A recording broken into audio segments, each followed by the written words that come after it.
Well, yeah, really quickly, there is a racial discrimination and harassment lawsuit against the city of Seattle. That's why you're looking at it right now, the live look here at the Space Needle at the Emerald City. A former city employee alleging discrimination, and the city's trying to get the case tossed, but a federal judge stepping in, just ruling the suit can go forward. And that's why we're looking for Christina Thompson. She's got more details for us. She's live in our newsroom. Christina. Hey, well, Seattle had motioned to dismiss that suit filed by a white former city employee. The employee alleges that mandatory cultural sensitivity programs he was forced to attend promoted anti-white indoctrination. So that defendant, Joshua Diemert, he says he was constantly treated worse than his fellow employees of minority races. Some examples that he alleges in the suit, he says the city manager asked him, quote, "What could a straight white male possibly offer our department?" A senior employee told him it was, quote, "impossible to be racist towards white people." He said he attended a workshop at which he was told, quote, "White people are like the devil. Racism is in white people's DNA and white people are cannibals." Here's Diemert when he first appeared on National Report.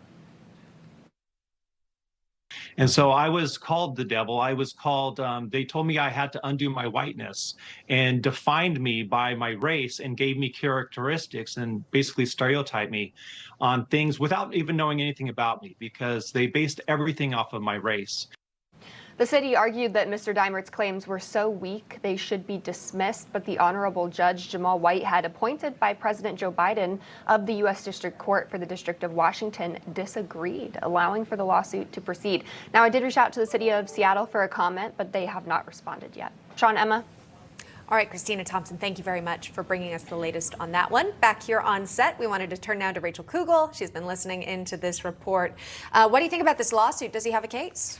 It certainly sounds like it, and a judge has decided at least that there are factual issues to let it go forward and let it be heard, which is really what we want in the justice system, right, is a place and a platform for these types of discrepancies to be argued. And that's what's really been allowed to go forward today.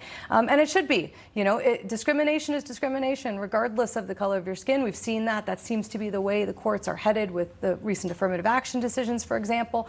So I think that, you know, if someone can prove discrimination, whether they are black, white, or anything else, they should be allowed to put that forward.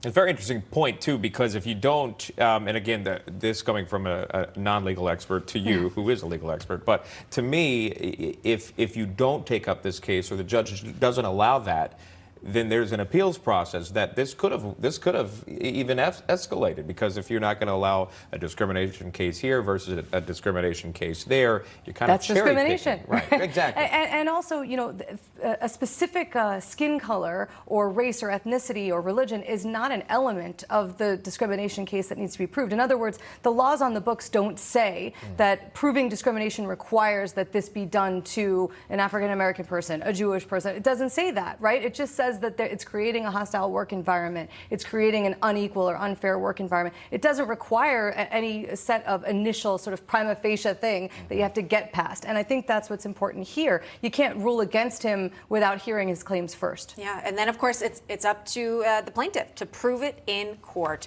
We'll keep an eye on the case. Rachel, thank you very much.